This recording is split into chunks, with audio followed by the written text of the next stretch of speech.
It's like, you know, you have the probe or whatever. Ryan Garcia linking up with David Benavidez for the Mario Barrios fight is one of those gym stories that sounds cool on paper, but hits different when you understand what's actually happening.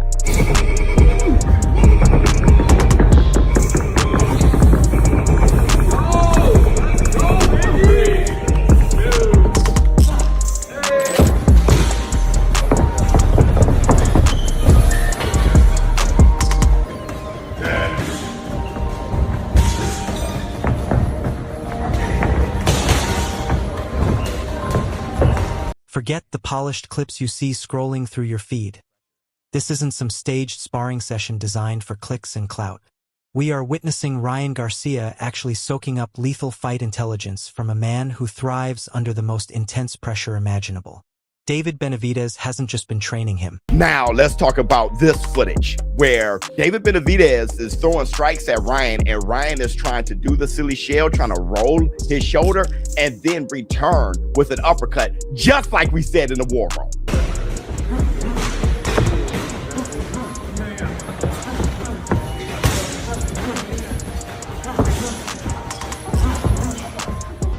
If he can perfect the silly shell, everybody's going to be in a world of hurt. If he perfects it, because he has the hand-eye coordination and reflexes to make you miss like that. If he perfects it as far as punching out of it with an uppercut, you don't see him throw uppercuts like that. Like bam, bam. If he perfected jab and dip, jab, left hook. If he perfected, he's a problem. This evolution is absolutely critical for Ryan because it provides him with tactical solutions for the moment his raw, God-given speed finally meets its match. Then, there was that viral speed challenge that honestly sent shockwaves through the boxing community and the gym alike. Ryan is globally recognized as one of the fastest athletes to ever lace up gloves.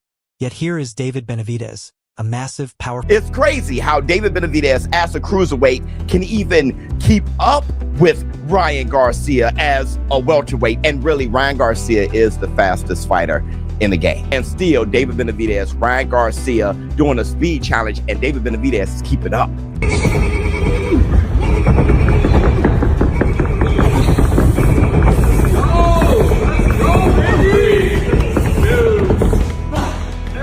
Let's be completely transparent. Ryan Garcia is naturally faster than David Benavidez, and logically, he should be given their weight classes. However, knowing just how explosive Ryan... Listen, Ryan Garcia is faster than David Benavidez, and he should be. And Ryan Garcia being as fast as he is, I just think it's more impressive to me that the Mexican monster...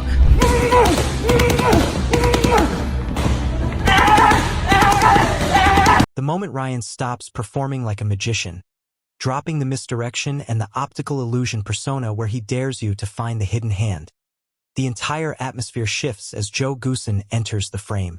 Suddenly, the vibe goes from mysterious superstar to cold-blooded principal. When Goosen admits he was stunned, it doesn't come across as bitterness or jealousy. It sounds like genuine, heartfelt confusion. He speaks like a man who truly believed that respect was the unbreakable default language of the squared circle. This is where the narrative gets fascinating. Joe isn't throwing petty insults at Ryan. He's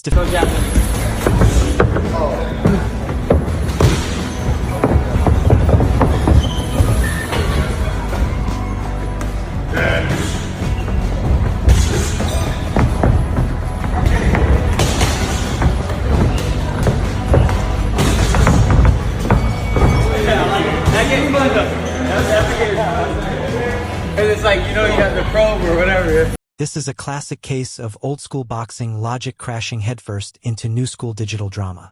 I love how Joe consistently anchors the conversation in class, highlighting the professional way Barrios conducted himself even when facing a legend like Manny Pacquiao. Goosen is showing you the blueprint of a fighter who earns his respect through blood and sweat before he ever asks for a minute of your time. When he starts discussing the mechanics of defense, tightening the screws and reducing unforced errors to zero, you see Goosen in his element.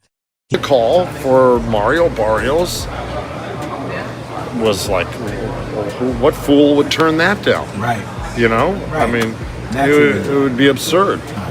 Well, look, Ryan could be breaking down, looking at a fight, breaking down the tape. He's no dummy. These guys all look at each other and say, oh, if I only got in the ring with him, I could capitalize on this or that.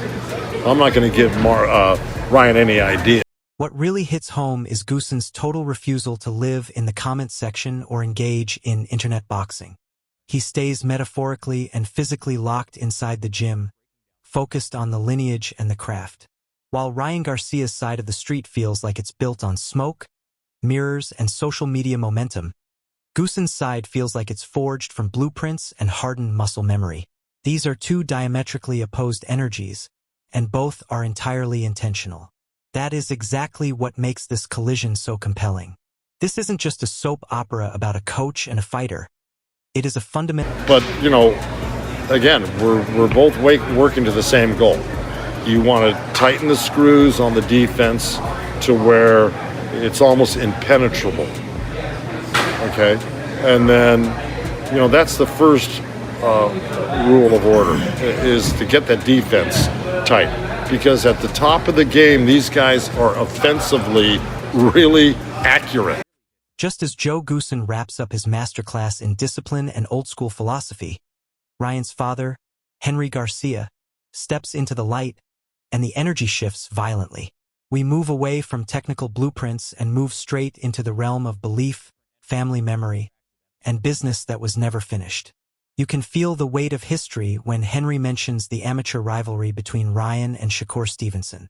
To KingRy, boxing isn't just a collection of rounds and statistics. It's a series of deep-seated grudges that never truly expire. While critics might roll their eyes at the political maneuvering, that fierce mindset is vital because it dictates how they are approaching Mario Barrios. KingRy isn't overlooking Barrios for a second. He keeps circling back to height, pressure, and mental fortitude. When KingRy says Ryan... How hard you work on it, sometimes you just get caught in the wrong spot, you know, defensively. You know, To put a final cap on it, Marcus, it's just that you try to limit the mistakes you make and limit the opportunities defensively that you give your opponent. You have to limit those to you know, zero if you can do that. That is a father asserting his role as the final, definitive voice when the lights get bright and the crowd gets loud. I actually respect how he frames Mario Barrios as a legitimate, dangerous test rather than just another stepping stone. He treats Barrios with the respect a champion deserves, emphasizing that there are no shortcuts or excuses allowed in this camp. He firmly shuts down any talk of Ryan's personal life bleeding into the ring, essentially stating that once the opening bell rings, the outside world ceases to exist.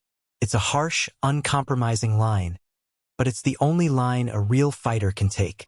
The contrast here is mesmerizing. Goosen speaks with the precision of a surgeon, while KingRy speaks with the intensity of a guardian. One is trying to eliminate technical mistakes. The other is trying to keep Ryan's soul locked in and aggressive. This is where the Barrios fight is won or lost. Barrios brings the experience and the calm. Ryan brings the speed and the volatility. KingRy isn't selling you a dream. Do you feel like it would be hard to find sparring partners for a style like Mario Barrios? No, not at all. I seen how he fights, you know, and it's nice. I mean, it's good. Again, I respect all boxers, you know, but it's not gonna be hard to find sparring partners, you know. Just gotta have the same height, you know, as he is, and that's it. Just go from there. But Ryan's tall too, so it's gonna be nice. Immediately following KingRy Garcia's protective stance, Dirrell steps up to the mic and pivots the entire conversation from belief to a tactical blueprint. This is where the dialogue gets uncomfortable, but in the most productive way possible for a boxing fan. Dirrell isn't launching an attack on Ryan. He is performing a public dissection of his style. There's a massive difference between the two. When he labels Ryan a renegade, it clicks instantly. That rebellious streak has been Ryan's greatest weapon and his most glaring Achilles heel.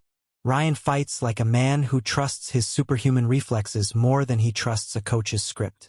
Against a guy like Mario Barrios, that approach will either result in a highlight reel knockout or a devastatingly long night.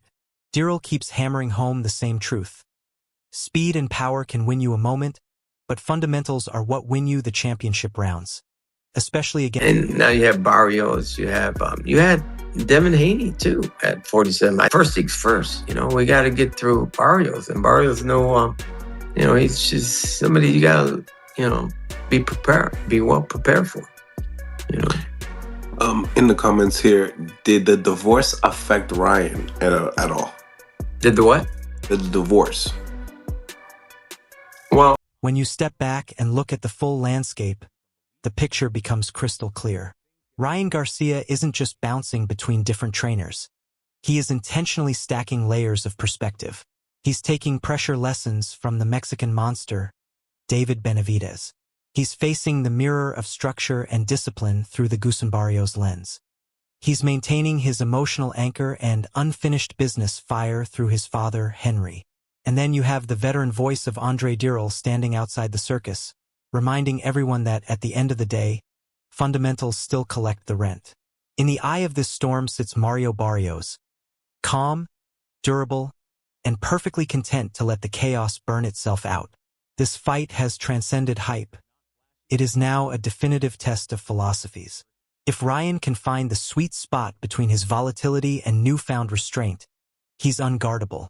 But if Barrios is allowed to settle into his rhythm, the momentum will shift quietly and decisively. That is the danger. Ryan does beat Barrios. Do you think he beats? Do you think he beats him first? If he does, it's gonna be because of his speed. He wasn't. Let me pause for a second. My 10%. I got time, probably. If he does beat him, it's gonna be because of his speed matched with his power, and he possibly puts Mario Barrios down. Right. My thing with Ryan is this, man. He never has a game plan. He promises the left hook. He's going to give you the left hook. You never really see him set up shots. You see him more so just executing and then backing out and then executing again, backing. I want to hear your raw thoughts on this. Drop your take in the comments right now. Is Ryan's new shell enough to stop the pressure of Barrios? Don't just watch, participate. Make sure to like this video, share it with your boxing circle, and subscribe our channel, Fighters, for the most in-depth analysis in the game. I'll see you in the next one. He's sort of like a renegade when it comes to boxing, man. He's just gonna get in the ring. If you shoot, I'm shooting. You know what I'm saying? Mm-hmm. That's who Ryan is. I think Barrios is